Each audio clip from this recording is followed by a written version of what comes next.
everyone! My name is Og the Giant, and I'll be reading Chapter 2 of Alice's Adventures in Wonderland by Lewis Carroll.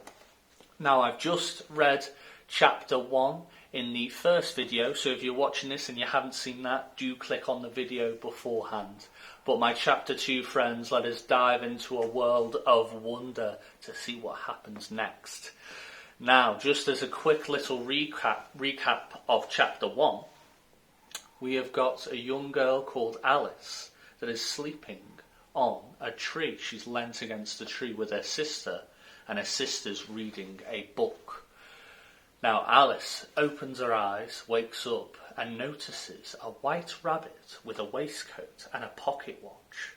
And the rabbit scurries away, and Alice is so adventurous, so interested in what that is, so she follows the white rabbit down a rabbit hole where she falls in, and it's a very slow fall until she hits the floor at the bottom of the rabbit hole, and she sees a range of doors and a hallway and a glass three-legged table where she sees a bottle that says "drink me" in beautiful letters, and she drinks the whole thing, and she goes really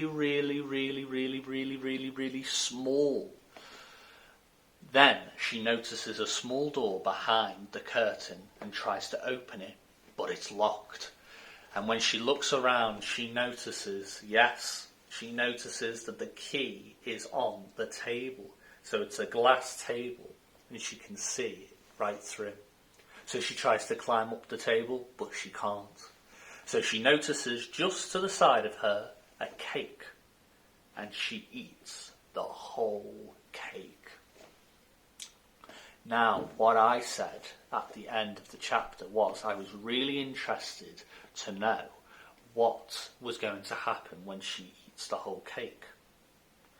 Because it's the whole cake that she eats. Is she going to be massive? Is she going to go even small and shrink to nothing?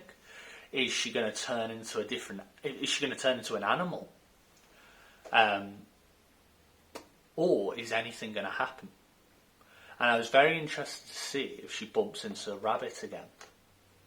And I loved that when she fell down the rabbit hole, it was a very slow fall. I thought that was very imaginative, because you always imagine falling to be very quick and swift, but this was a very slow fall. I thought that was a really great idea.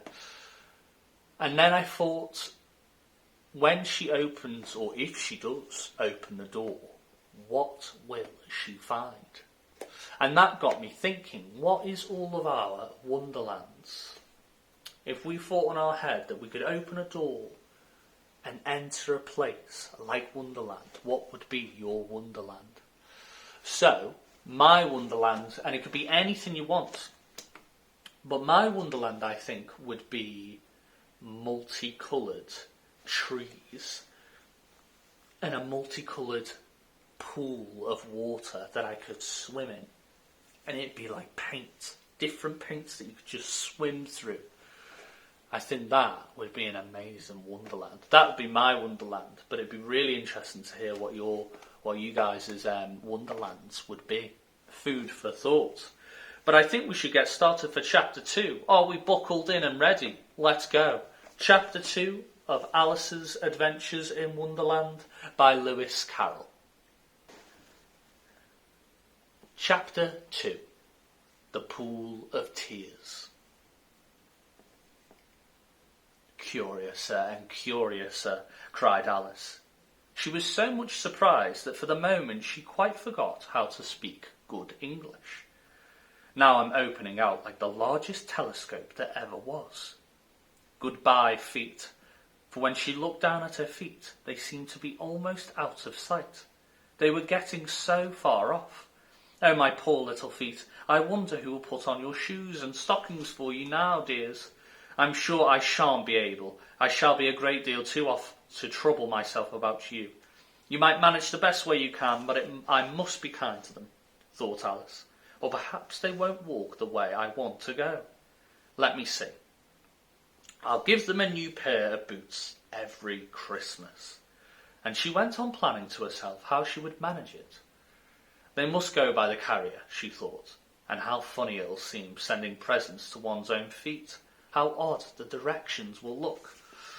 Alice's right foot, hearthrug, near the fender, with Alice's love. Oh dear, what nonsense I'm talking. Just then, her head struck against the roof of the hall. In fact, she was now more than 9 feet high, and she sat at once, took up the little golden key, and hurried off to the garden door. Poor Alice. It was as much as she could do lying down on one side to look through into the garden with one eye, but to get through was more hopeless than ever. She sat down and began to cry again. You ought to be ashamed of yourself, said Alice. A great girl like you. She might well say this, to go on crying in this way. Stop this moment, I tell you.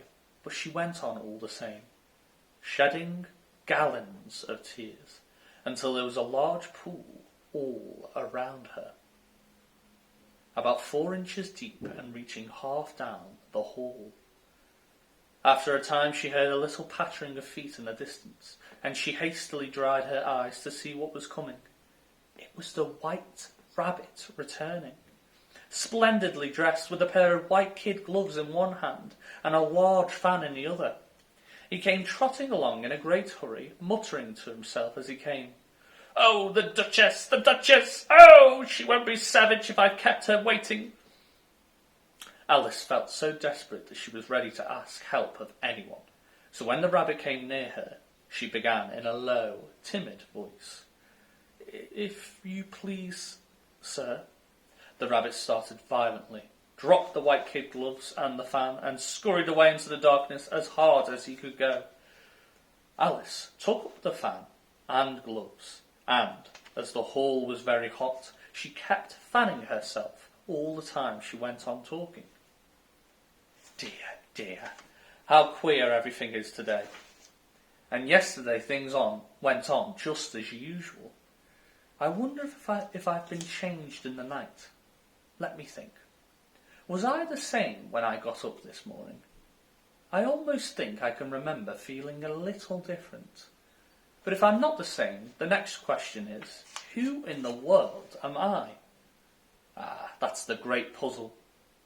And she began thinking over all the children she knew that were of the same age as herself, to see if she could have been changed for any of them. I'm sure I'm not Ada, she said, for her hair goes on such long ringlets, and mine doesn't go in ringlets at all. And I'm sure I can't be Mabel, for I know all sorts of things. And she knows such a very little. Besides, she's she, and I'm I. And, oh dear, how puzzling it all is. I'll try if I know all the things I used to know. Let me see. 4 times 5 is 12. And 4 times 6 is 13. And 4 times 7 is... oh dear. I shall never get to 20 at that rate. However, the multiplication table doesn't signify. Let's try geography. London is the capital of Paris, and Paris is the capital of Rome, and Rome... no. That's all wrong. I'm certain I must have been changed for Mabel. I'll try and say, how doth the little? And she crossed her hands on her lap as if she were saying lessons, and began to repeat it, but her voice sounded hoarse and strange, and the words did not come the same way as they used to. How doth the little crocodile improve his shining tail, and pour the waters of the Nile on every golden scale? How cheerfully he seems to grin, how neatly spreads his claws, and welcomes little fishes in with gently smiling jaws. I'm sure those are not the right words, said poor Alice, and her eyes filled with tears again as she went on. I must be Mabel after all, and I shall have to go and live in that poky little house, and have next to no toys to play with. And oh, ever so many lessons to learn. No, I've made up my mind about it. If I'm able, I'll stay down here. I'll be no use there putting their heads down and saying, come up again, dear. I shall only look up and say, who am I then? Tell me that first, and then, if I like being that person, I'll come up. If not, I'll stay down here till I'm somebody else. But oh dear, cried Alice, with a sudden burst of tears, I do wish they would put their heads down. I am so very tired of being all alone here. As she said this, she looked down at her hands and was surprised to see that she had put on one of the rabbit's little white gloves while she was talking. How can I have done that? She thought. I must be growing small again. She got up and went to the table to measure herself by it, and found that, as nearly as she could guess, she was now about 2 feet high, and was going on shrinking rapidly. She soon found out that the cause of this was the fan she was holding, and she dropped it hastily, just in time to save herself from shrinking away altogether. That was a narrow escape, whew, said Alice, a good deal frightened at the sudden change, but very glad to find herself still in existence.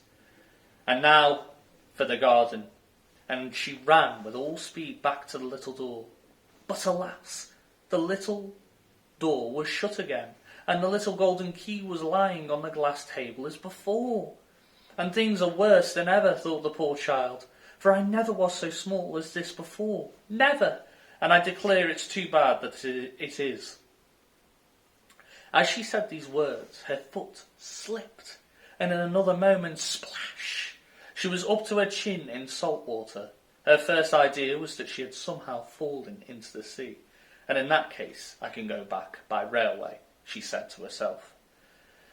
Alice had been to the seaside once in her life, and had come to the general conclusion that wherever you go to an English coast, you find a number of bathing machines in the sea, some children digging in the sand with wooden spades, then a row of lodging houses, and behind them a railway station. However, she soon made out that she was in the pool of tears, which she had wept when she was 9 feet high. I wish I hadn't cried so much, said Alice, as she swam about, trying to find her way out. I shall be punished for it now, I suppose, by being drowned in my own tears. That'll be a queer thing, too, to be sure.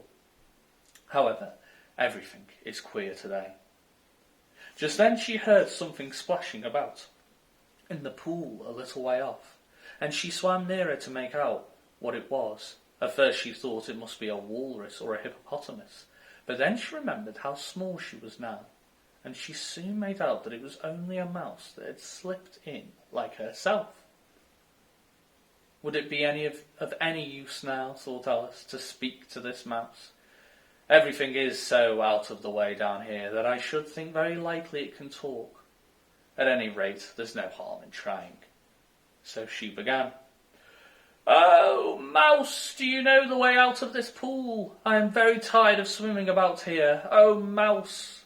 Alice thought this must be the right way of speaking to a mouse. She had never done such a thing before, but she remembered having seen in her own brother's Latin grammar, a mouse of a mouse, to a mouse, oh mouse. The mouse looked at her rather inquisitively, and seemed to her to wink with one of its little eyes, but it said nothing. Perhaps it doesn't understand English, thought Alice. I dare say it's a French mouse, come over with William the Conqueror. For, with all their knowledge of history, Alice had no very clear notion how long ago anything had happened. So she began again. Où est ma chat? Which was the first sentence in her French lesson book. The mouse gave a sudden leap. Oh, I beg ye pardon, cried Alice, hastily, afraid that she had hurt the poor animal's feelings. I quite forgot you didn't like cats. Not like cats, cried the mouse, in a shrill, passionate voice. Would you like cats if you were me? Well, perhaps not, said Alice in a soothing tone. Don't be angry about it, and yet I wish I could show you our cat Dina. I think you'd take a fancy to cats if you could only see her. She is such a dear, quiet thing, Alice went on, half to herself, as she swam lazily about in the pool. And she sits purring so nicely by the fire, licking her paws and washing her face. And she is such a nice, soft thing to nurse. And she's such a capital one for catching mice. Oh, I beg your pardon, cried Alice again, but this time the mouse was bristling all over, and she felt certain it must be really offended. We won't talk about her any more, if you'd rather not. We indeed, cried the mouse, who was trembling down in the end of his tail. As if I would talk on such a subject. Our family always hated cats. Nasty, low, vulgar things. Don't let me hear the name again. I won't indeed, said Alice, in a great hurry to change the subject of conversation. Are you fond of dogs? The mouse did not answer, so Alice went on, eagerly. There is such a nice little dog near our house, I should like to show you. A little bright-eyed terrier, you know, with, such long curly brown hair. And it'll fetch things when you throw them, and it'll sit up and beg for its dinner, and all sorts of things. I can't remember half of them, and it belongs to a farmer, you know. And he says it's so useful, it's worth £100. He says it kills all the rats, and... Oh dear, cried Alice in a sorrowful tone.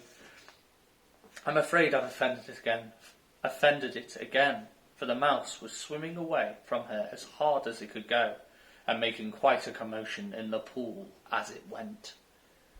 So she called softly after it. Mouse dear, do come back again, and we won't talk about cats or dogs either, if you don't like them. When the mouse heard this, it turned round and swam slowly back to her.